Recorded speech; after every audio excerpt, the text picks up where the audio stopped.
Ça commence bien, hein, ce matin. Ça commence bien, c'est dans Philippiens 1. Et puis, nous allons lire à partir du verset 27. Et nous allons nous rendre au verset 30. Ça nous dit seulement, conduisez-vous d'une manière digne de l'évangile de Christ, afin que soit que je vienne vous voir, soit que je reste absent, j'entende dire de vous que vous demeurez ferme dans un même esprit, combattant d'une même âme pour la foi de l'Évangile, sans vous laisser aucunement effrayer par les adversaires, ce qui est pour eux une preuve de perdition, mais pour vous de salut. Et cela vient de Dieu, car il vous a été fait la grâce par rapport à Christ, non seulement de croire en lui, mais encore de souffrir pour lui, en soutenant le même combat que vous m'avez vu soutenir et que vous apprenez maintenant que je soutiens encore. Seigneur, on te rend grâce. On te demande ce matin, par ton esprit, que tu adresses nos cœurs et que tu nous accordes, Seigneur Dieu, la grâce d'être encouragé par ta parole, motivé, Seigneur Dieu, de te suivre. Et puis, notre désir, c'est qu'on te soit fidèle jusqu'au bout. Quelles que soient, Seigneur Dieu, les choses qui se passent, que nos yeux soient sur toi, et puis qu'on t'obéisse et qu'on marche dans tes traces. Qu'on suive l'exemple que tu nous as donné. On te remercie, Seigneur Dieu, que c'est toi qui as prévu qu'on soit dans cette génération en ce moment. Et que tu nous appelles, Seigneur Dieu, en toutes choses à te glorifier, là où nous sommes, dans le moment où nous sommes. On te remercie au nom de Jésus. Amen. Ce matin, nous allons parler de demeurer ferme. Dans ce passage-là, justement, il parle de demeurer ferme. Et lorsqu'on parle de demeurer ferme, ça veut dire qu'on parle que les personnes sont déjà fermes. Ils ont déjà pris leur position. Et Paul ici les encourage de demeurer dans cette position, de demeurer dans cette fermeté-là en ce qui concerne le combat à lequel nous sommes appelés. Et des fois, je crois que l'Église a besoin de prendre conscience des temps dans lesquels nous sommes. Et souvent, j'ai l'impression qu'elle semble avoir oublié la raison d'être. La raison d'être que nous avons. Jésus n'a jamais perdu la raison d'être, n'est-ce pas? Il est venu dans un but spécifique et ça nous dit qu'il est venu donner sa vie. Il n'a jamais perdu ce focus-là. Vous et moi, je crois qu'il est important de ne pas perdre également notre focus. Paul, pour sa part, il dit, moi, il n'y a rien d'autre qui compte à part d'accomplir ma course, ma vocation. C'est tout ce qui compte. Je ne prends pas compte de ma vie, mais d'accomplir ma course. Et nous, frères et sœurs, dans notre génération, nous sommes des lumières qui brillent pour rendre témoignage de l'Évangile de Christ. C'est la raison pour laquelle nous sommes ici. Mais souvent, j'ai l'impression que l'Église moderne a plutôt la mentalité que nous sommes dans une croisière plutôt qu'au combat. On a tendance de penser que le Seigneur veut nous bénir abondamment et la façon qu'on pense de la bénédiction, ce n'est pas nécessairement celle qu'on voit décrite dans les Écritures, mais plutôt celle que malheureusement, je crois, à travers les années, à travers, je dirais même, de faux enseignements, une fausse ligne de pensée, un faux évangile, que la parole de Dieu nous fait part, que Paul nous avertit qu'il y a des gens qui ont un évangile qui est différent. Mais même si on ne marche pas dans un évangile qui est différent, on peut avoir des lignes de pensée qui viennent de cet évangile-là qui est différent et qui s'infiltrent au sein de l'évangile que nous professons. Paul fait allusion dans 1 Corinthiens 14, on n'a pas besoin d'y tourner, mais il parle à propos de parler en langue, n'est-ce pas? Et dans ce sujet-là, il dit les sons doivent avoir des sons qui sont bien distincts. La flûte, si tu veux reconnaître que c'est une flûte, la mélodie qu'elle joue, il faut que ça soit distinct. La même chose avec une harpe ou quel que soit. Mais il parle également de la trompette. La trompette d'avoir un son distinct afin que les gens se préparent pour le combat. Si ce n'est pas un son distinct, les gens ne sauront pas, hey, on est au combat. Et je pense que de nos jours, nous avons besoin d'avoir une oreille pour entendre ce que l'Esprit dit, parce que c'est le temps de se rallier dans le combat dans lequel le Seigneur nous appelle. Nous sommes, qu'on le veuille ou pas, dans un combat pour la foi de l'Évangile. De l'Évangile que nous avons reçu de la part du Seigneur. Et cette ligne de pensée-là est dans les Écritures continuellement, que nous sommes dans un combat. On le voit dans l'Ancien Testament, à travers les juges, à travers les rois. Ils étaient dans un combat. Nous, on est dans un combat, et Paul nous fait part de ce combat-là. Ce n'est pas contre la chair et le sang, mais c'est un combat vraiment qui est spirituel. Mais c'est un combat, néanmoins, dans lequel nous sommes engagés. C'est un combat à travers lequel nous sommes engagés. Nous devons être engagés dans ce combat-là, même qu'on le réalise ou pas. Paul nous en fait part, n'est-ce pas?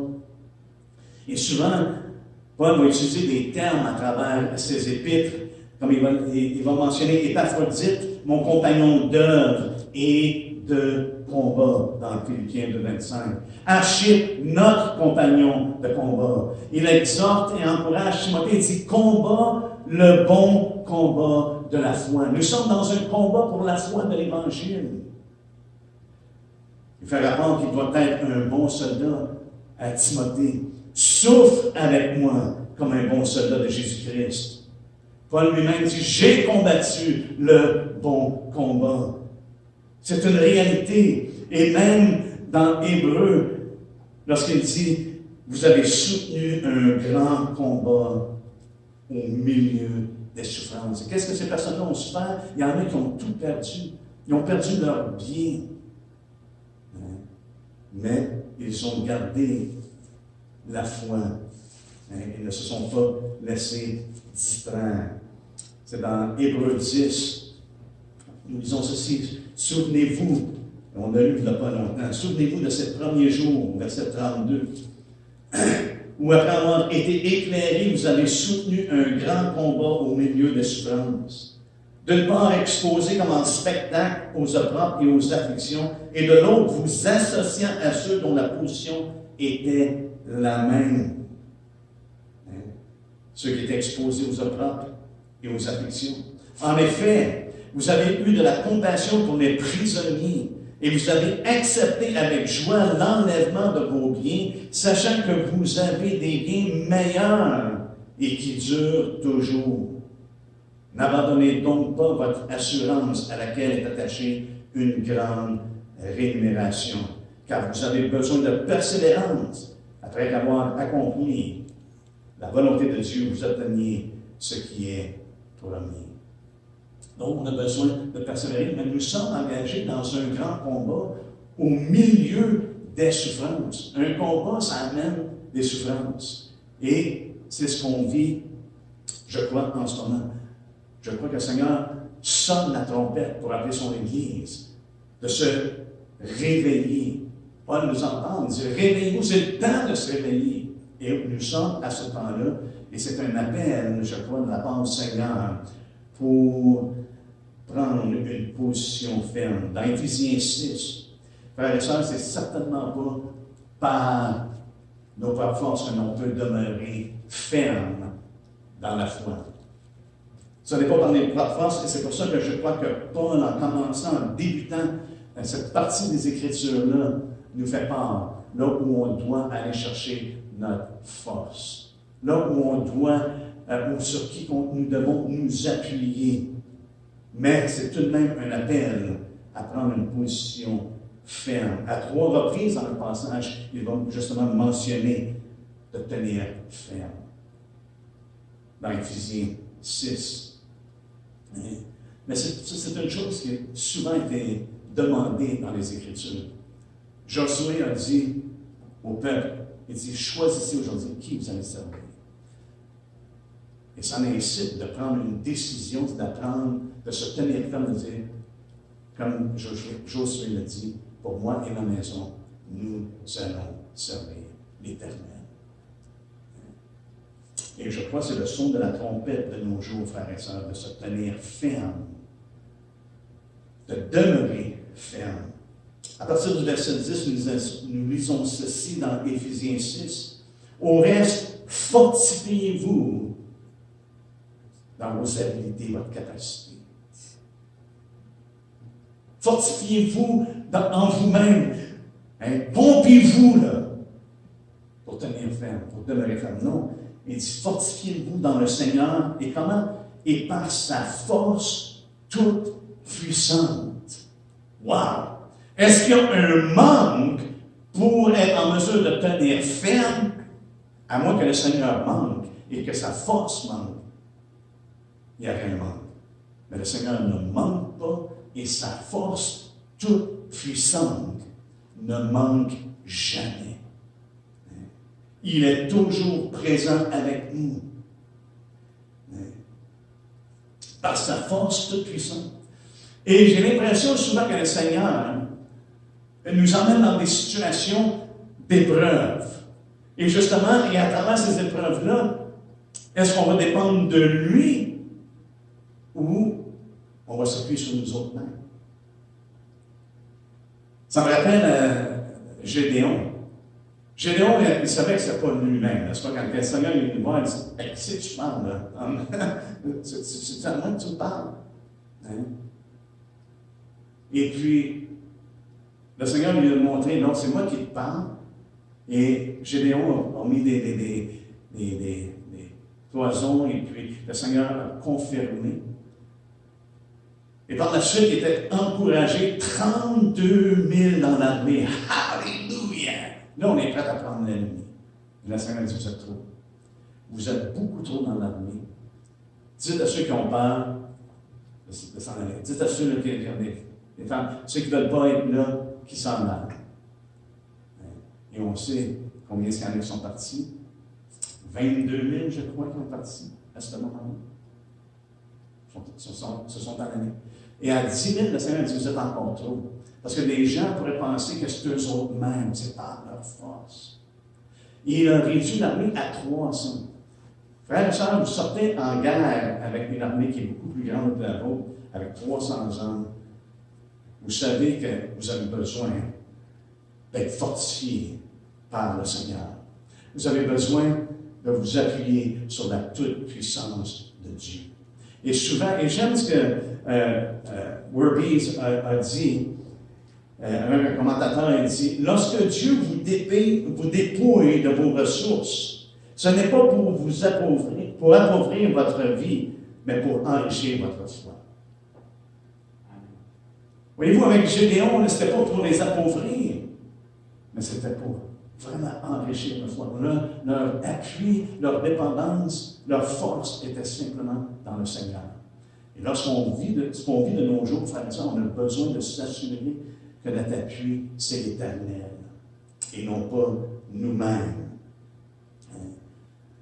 Et la puissance dont Paul, je crois, fait référence ici, c'est ce qu'il a nommé auparavant au chapitre 1 d'Éphésiens 6. Au chapitre 1 d'Éphésiens, à partir du verset 19, ça dit et quelle est envers nous qui croyons l'infinie grandeur de sa puissance. J'aime les termes que Paul utilise. L'infini. Vous voulez savoir à quel point Dieu est puissant? C'est à l'infini. L'infinie grandeur de sa puissance se manifestant avec efficacité par la vertu de sa force. Se manifestant où? En nous. Se manifestant avec efficacité par la vertu de sa force, il l'a déployé en Christ en le ressuscitant des morts et en le faisant asseoir à sa droite dans les lieux célestes au-dessus de toute domination, de toute autorité. Alléluia. Hein? Ça, c'est la puissance dont Paul fait référence par sa force toute puissante. Il l'a déployé en Jésus-Christ en le ressuscitant des morts.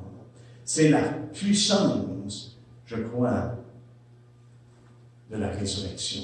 Et ce que Paul lui-même nous fait part dans Philippiens 3, lorsqu'il dit afin de connaître, hein, au verset 10, ainsi je connaîtrai Christ et la puissance de sa résurrection et la communion de ses souffrances en devenant conforme à lui dans sa mort pour parvenir, si je le puis, à la résurrection des morts.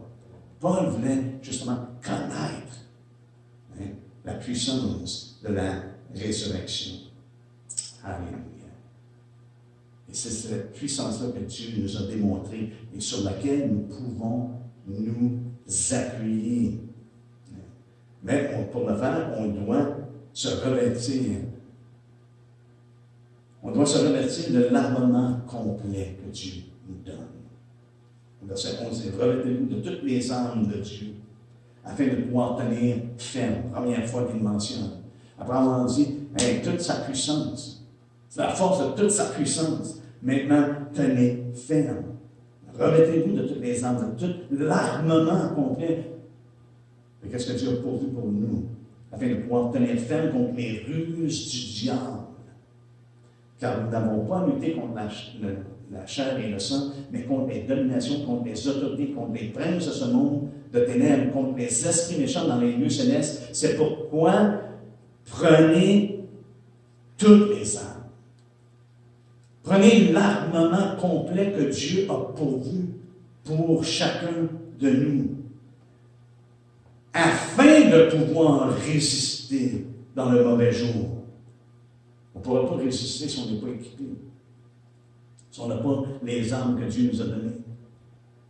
Et tenir ferme afin de pouvoir résister dans le mauvais jour et tenir ferme après avoir tout surmonté. Tenez donc ferme. 3 reprises dans ce passage-là, et on connaît l'armure que le Seigneur donne, les armes que le Seigneur donne. Et ce matin, ce n'est pas le but d'aller à travers l'armure, mais on doit en être revêtu.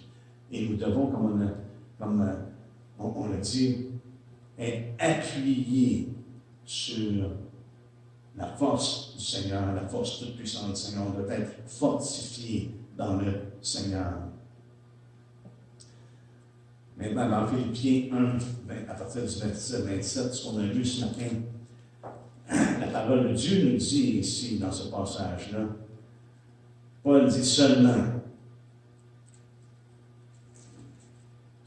conduisez-vous d'une manière digne de l'Évangile. On doit combattre pour la foi. On doit faire face à de l'adversité. Au verset 28, il dit, sans me laisser aucun effrayé par les adversaires. Il y a des adversaires. Et Paul a fait mention de ça, et on a regardé ça les mercredis soirs, que Paul dit, il y a une grande porte qui est ouverte, efficace, et les adversaires sont nombreux. Dans un combat, on ne combat pas l'air. Paul dit, moi, je ne suis pas un gars qui va combattre l'air. Moi, je ne sais pas comment un boxeur fait juste pratiquer dans les airs.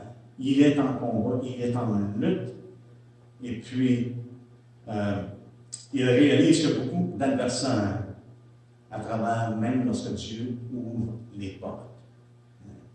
Parce que souvent, dans notre génération, et spécialement ici en Amérique du Nord, et dans les pays développés, on pense que lorsque Dieu ouvre une porte, tout doit bien aller. C'est la mentalité qu'on a, que tout doit aller smooth. Et Paul ici nous dit non. Parce que Dieu ouvre une porte, c'est là souvent que les adversaires augmentent. Et Pierre nous dit d'être sobre, n'est-ce pas? Veillez votre adversaire le diable. Lui, il est toujours à regarder et à chercher qui il peut détruire, mais ça nous dit de lui résister. Et Jean dit, résistez-lui et il va fuir loin de vous. Et c'est pour ça que Paul, je crois, encourage les Philippiens de demeurer fermes et encourage les Éphésiens, tenez donc ferme. Parce qu'il est complètement convaincu que lorsqu'on tient ferme, ce n'est pas nous qui prenons bord, c'est le diable. C'est les adversaires qui se détournent. Pourquoi? Parce que l'Éternel combat pour nous. C'est par sa force toute puissante que nous tenons ferme. Mais il dit seulement, ici au verset 27, seulement. Ce qui est important dans ce que Paul dit, malgré les difficultés, malgré les circonstances qui peuvent être pénibles, notre conduite de tête bonne. Ce n'est pas d'essayer d'agir par nos propres moyens, On ne veut pas être comme Pierre, hein, qui, je pense, pour plusieurs d'entre nous, ça serait de prendre l'épée et de couper l'oreille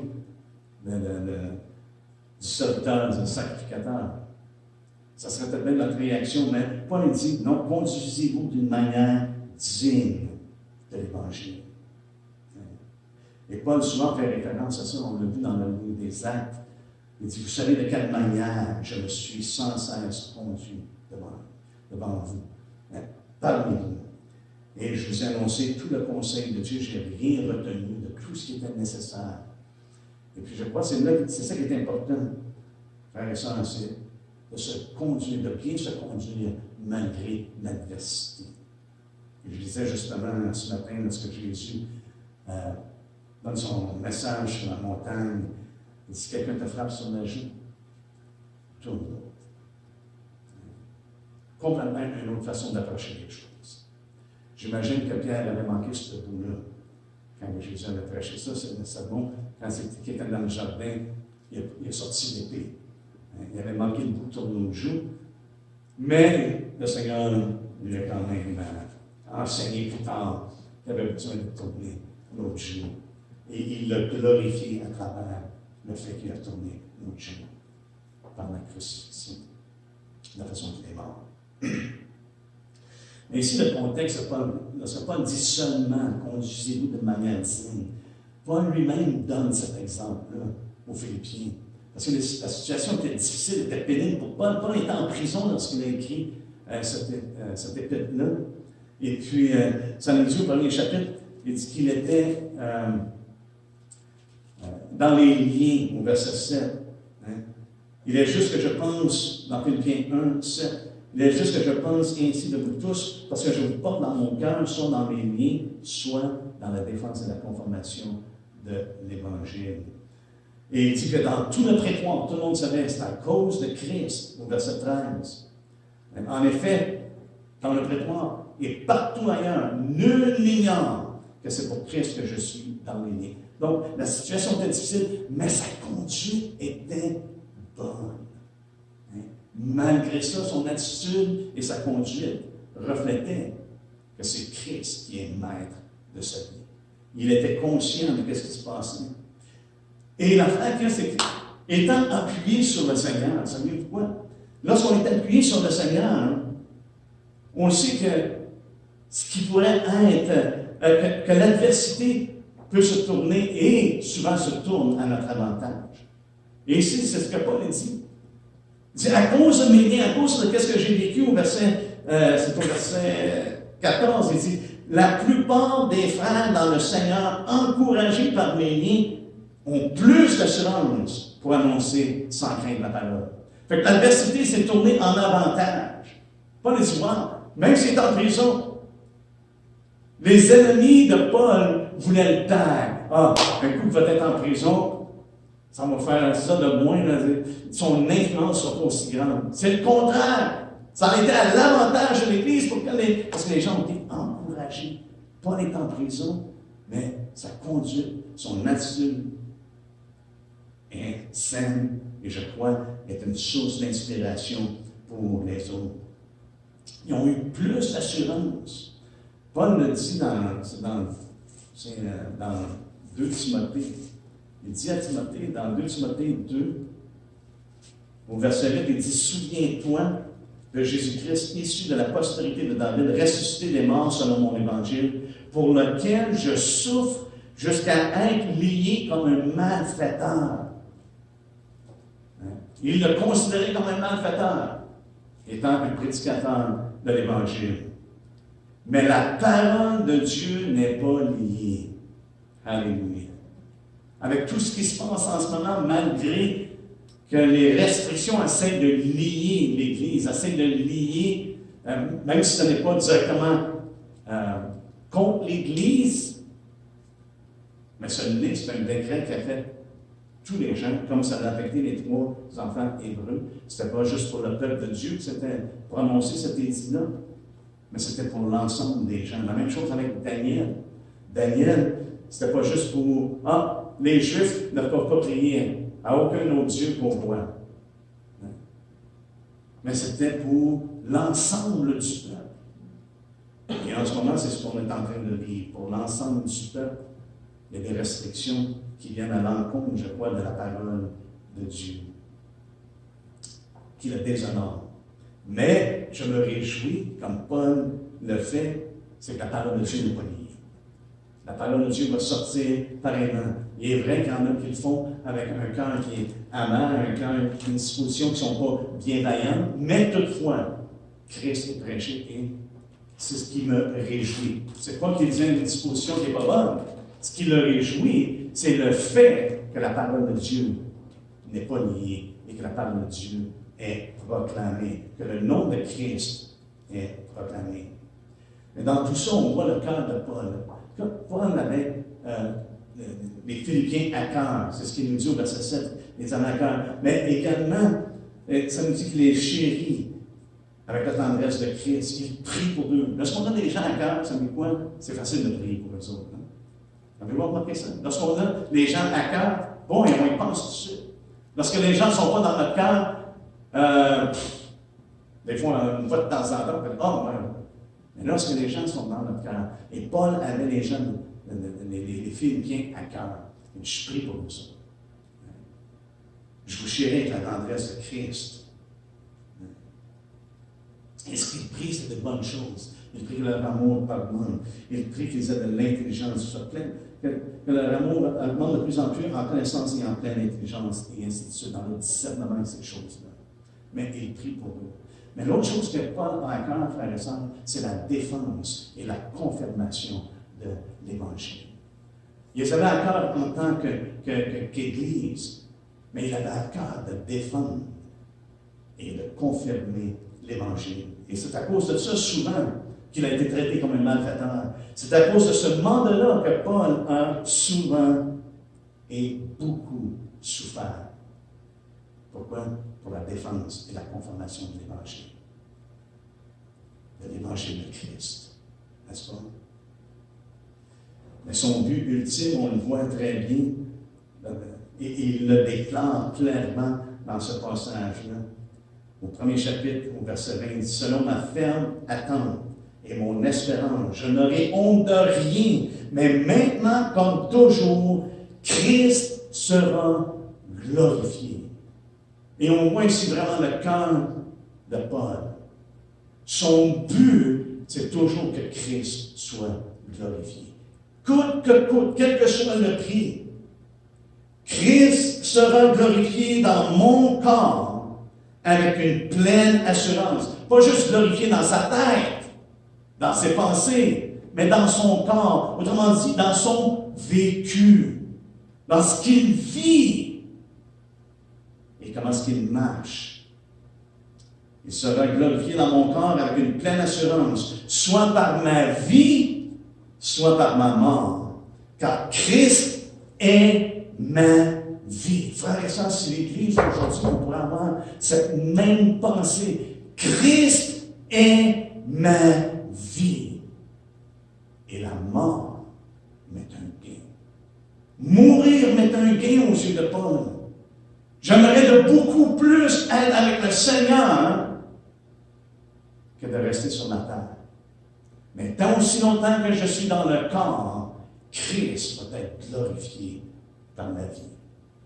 Et je crois que c'est ce qui est nécessaire de nos jours. Donc, on adapte vraiment l'Évangile de Christ. Et de vraiment de se méfier d'un autre Évangile qui viendrait prêcher autre chose que qu'est-ce que Paul et l'Esprit nous démontrent à travers sa parole. Frères et sœurs, ce n'est pas juste pour Paul que Christ est ma vie. Lorsque Paul parle aux Colossiens, il leur dit Christ, notre vie. C'est à nous tous. C'est à nous tous que ça s'adresse. Christ, ma vie.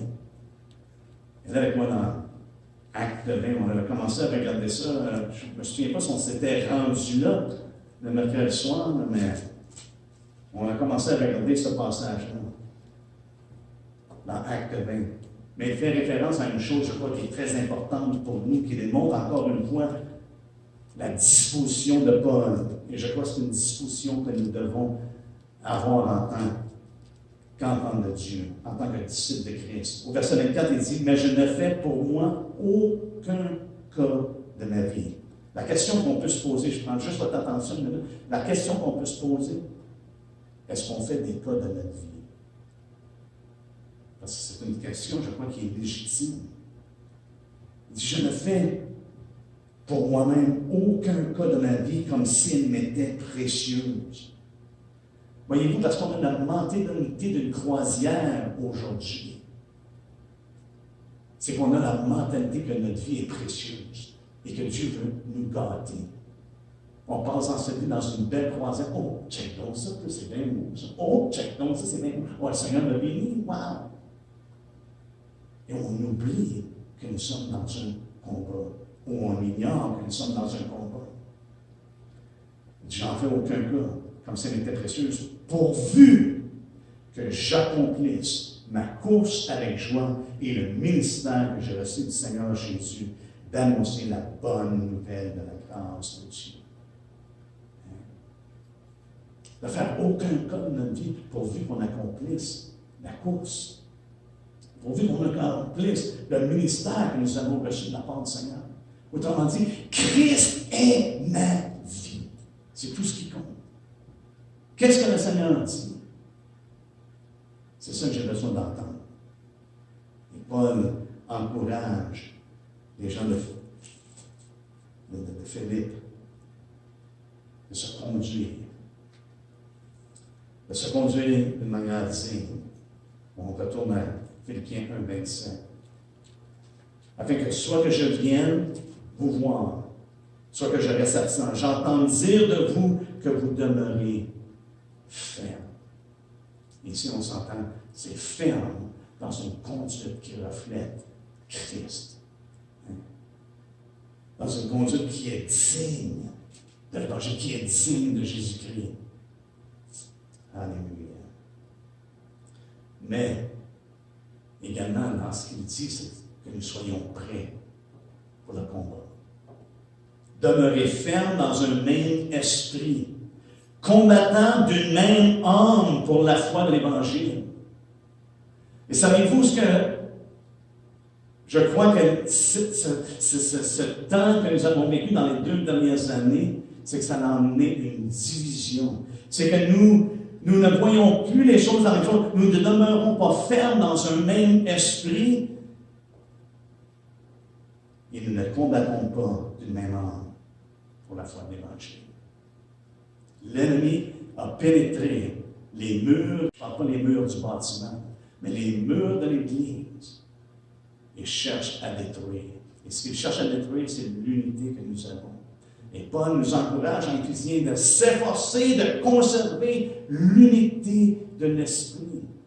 Et ne pas laisser rien diviser, mais ça doit être l'unité de l'esprit. Et l'esprit, savez-vous quoi? C'est toujours par la parole et dans la parole qu'il nous conduit. Jésus nous dit qu'il va nous conduire dans toute la vérité. Et même lorsque vous prenez toute l'armure de Dieu, toutes les armes de Dieu, frères et sœurs, toute cette armure-là fait référence à la parole de Dieu. Lorsqu'on l'examine de près, il parle de la vérité, n'est-ce pas? De la foi. Et toutes ces choses-là ressortent de la parole de Dieu. Ta parole est la vérité. Là, je bifurque. Mais ça dit d'être prêt. Paul veut qu'on soit prêt, qu'on combatte d'un même âme. Lorsque la parole de Dieu nous dit d'une même âme, ça fait référence comme un seul âme. On a la même pensée, on a la pensée de Christ et on combat pour la foi de l'Évangile. Parce que c'est ce qui est attaqué. C'est ce que l'ennemi cherche à attaquer. C'est la foi de l'Évangile. Et Paul nous dit ici, je vais essayer d'accélérer, Paul nous dit ici de combattre pour la foi de l'Évangile. Et regardez ce qu'il dit au verset 28. Sans vous laisser aucunement effrayer. Sans vous laisser aucunement effrayer. Je le répète encore. Paul dit, sans vous laisser aucunement effrayer. Est-ce que l'ennemi va chercher à nous effrayer? Vous pouvez croire qu'il va essayer de nous effrayer. Mais Paul nous dit ici, sans vous laisser aucunement. On doit être sur nos gardes de ne pas se laisser effrayer par les adversaires. Sans nous laisser aucunement effrayer par les adversaires, ce qui est pour eux une preuve de perdition. Pourquoi? Parce que la foi de l'Évangile proclame que ceux qui rejettent la vérité, ceux qui rejettent l'amour de la vérité, ceux qui rejettent Christ, leur sort, c'est la perdition. Et parce qu'on tient ferme et qu'on combat pour la foi de l'Évangile, frères et sœurs, ça devient pour eux, ici Paul nous dit, une preuve de perdition. Wow! Mais également, ça devient pour nous une preuve de salut. Parce que nous sommes sauvés, parce que nous avons le salut du Seigneur, nous pouvons tenir ferme. Et nous devons tenir ferme. Et être engagés dans le combat de la foi de l'Évangile. Et c'est ce qu'il nous dit. Au verset 29, il nous dit, et cela vient de Dieu. Alléluia. C'est pas quelque chose d'étrange. Cela vient de Dieu. Et regardez ce qu'il dit. Car il nous a été fait la grâce par rapport à Christ, non seulement de croire en lui, mais encore de souffrir pour lui. C'est certain, lorsqu'on tient ferme, que les dangers augmentent de souffrance. Nous avons reçu la grâce non seulement de croire en lui, mais encore de souffrir pour lui. Frères et sœurs, c'est pour ça que je crois que lorsqu'un décret, quel que soit le décret, si c'est un décret injuste, que par conscience devant Dieu, on ne peut pas obéir à ce type de décret-là. Sinon, on devient participant de l'injustice qui est forcée. Et c'est pour ça que souvent, Paul et les autres apôtres et l'Église en général ont souffert. Pourquoi? Parce qu'ils sont allés à l'encontre, à maintes reprises, des décrets qui avaient été prononcés par les autorités, qu'elles soient religieuses ou civiles. Nous sommes engagés dans un combat, et c'est pour la foi de l'Évangile. On ne peut pas limiter qui va entendre ou qui peut participer à l'Assemblée du Seigneur.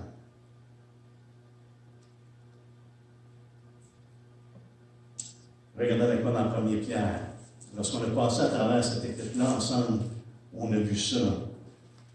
En 1 Pierre, au 2e chapitre, au verset 18, ça nous dit « Serviteurs, soyez soumis en toute crainte à vos maîtres, non seulement à ceux qui sont bons et doux, mais aussi à ceux qui sont d'un caractère difficile. Car c'est une grâce de supporter des afflictions par motif de conscience envers Dieu. » Et notre conscience devrait nous dire qu'on ne peut pas agir dans l'injustice. Quand on souffre injustement, en effet, quel droit y a-t-il à supporter de mauvais traitements pour avoir commis des fautes? Mais si vous supportez la souffrance lorsque vous faites ce qui est bien, c'est une grâce devant Dieu. Et c'est à cela que vous avez été appelés. Imaginez-vous, on a été appelés à ça.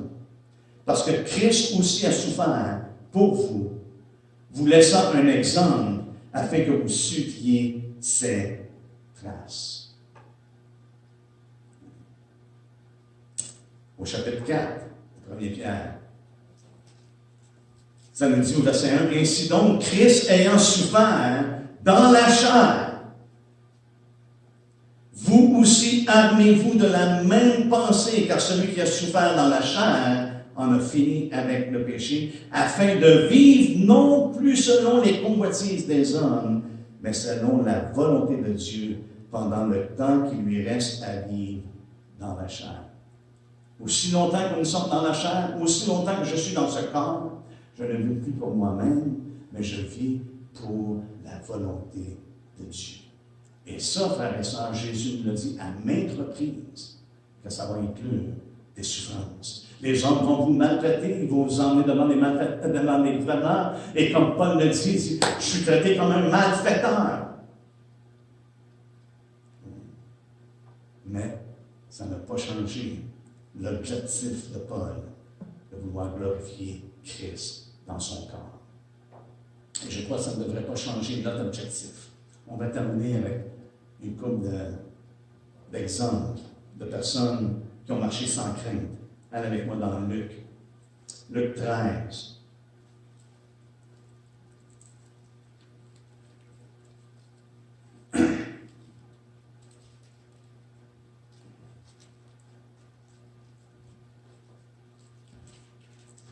Dans Luc 13, à partir du verset 31, on va prendre l'exemple de Jésus sous la menace d'Hérode. Ça nous dit ici, ce même jour, quelques pharisiens vinrent lui dire, va-t'en, pars d'ici car Hérode veut te tuer.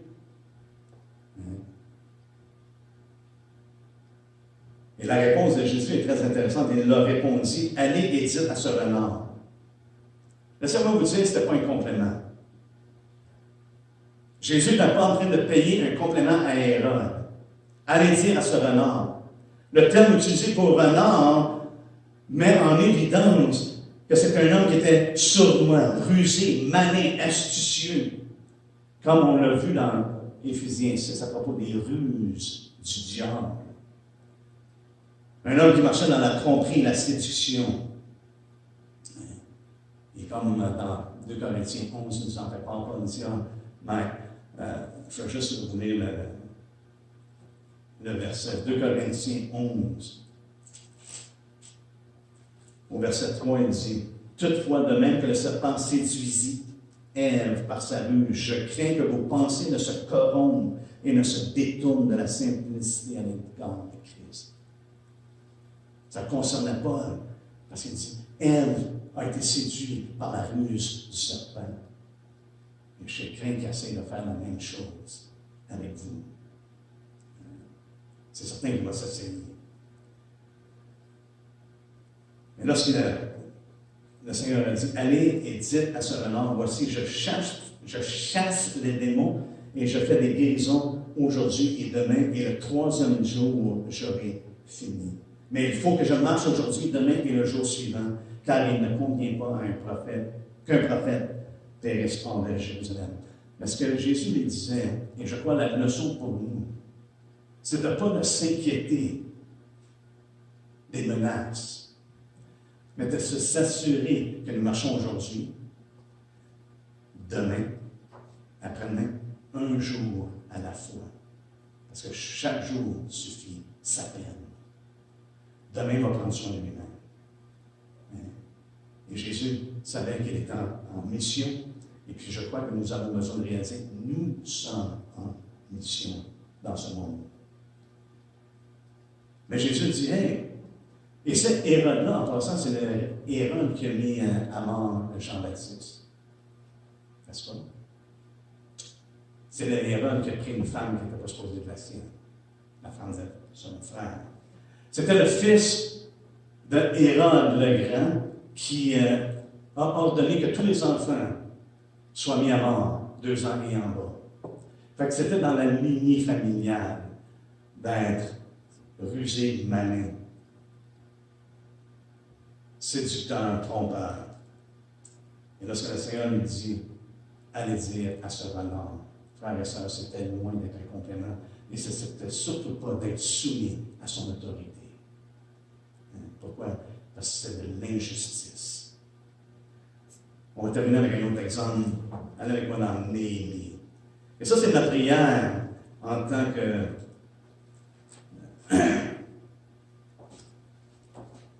pasteur, en tant que ministre de l'Évangile. Seigneur, fais de nous des hommes comme Néhémie. Élève des hommes et des femmes qui ont ce même type de courage.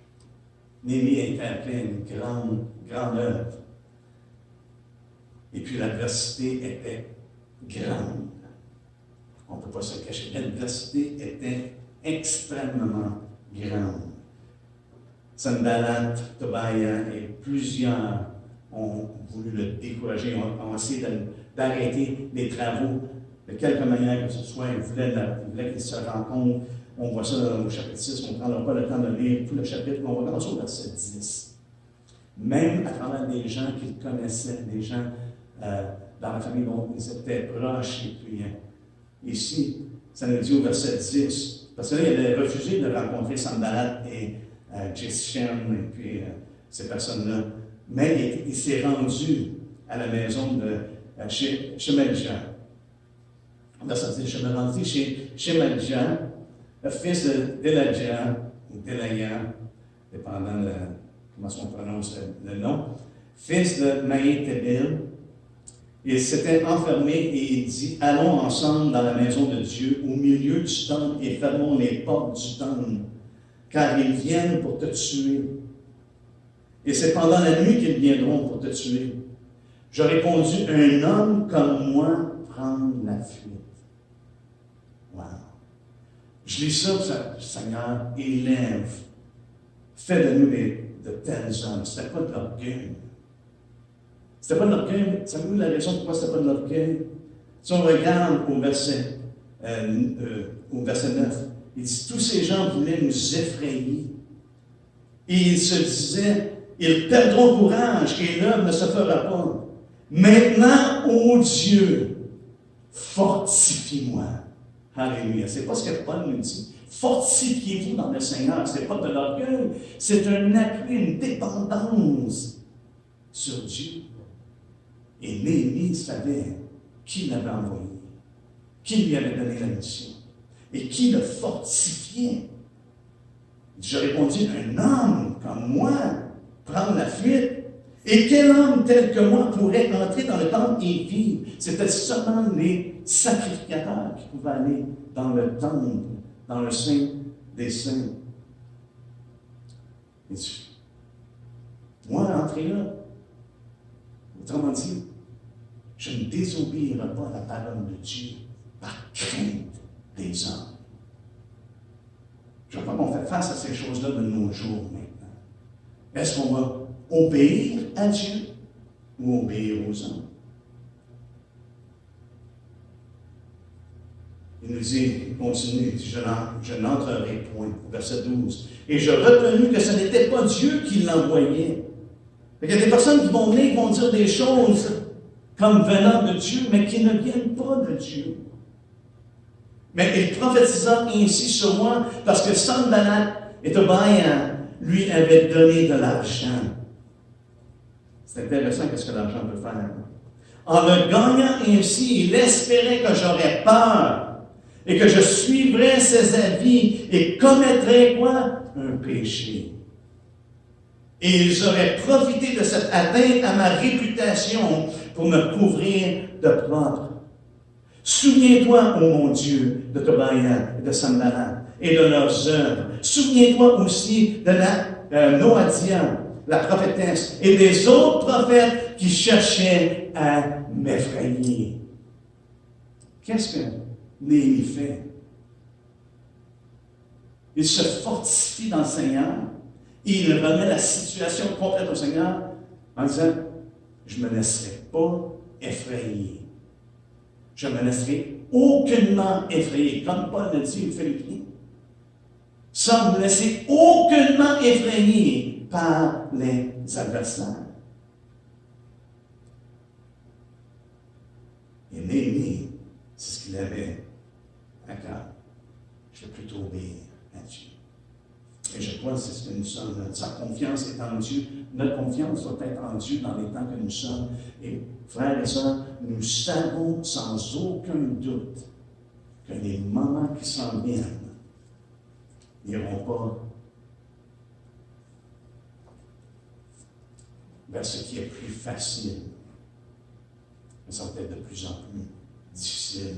Et nous allons avoir à tenir ferme et à demeurer ferme pour la foi de l'Évangile, dans l'Évangile de Christ, tel que nous l'avons reçu. C'est la seule Évangile qui sauve en passant. Paul dit, voici l'Évangile que je vous ai prêché. L'Évangile dans lequel vous avez mis votre foi.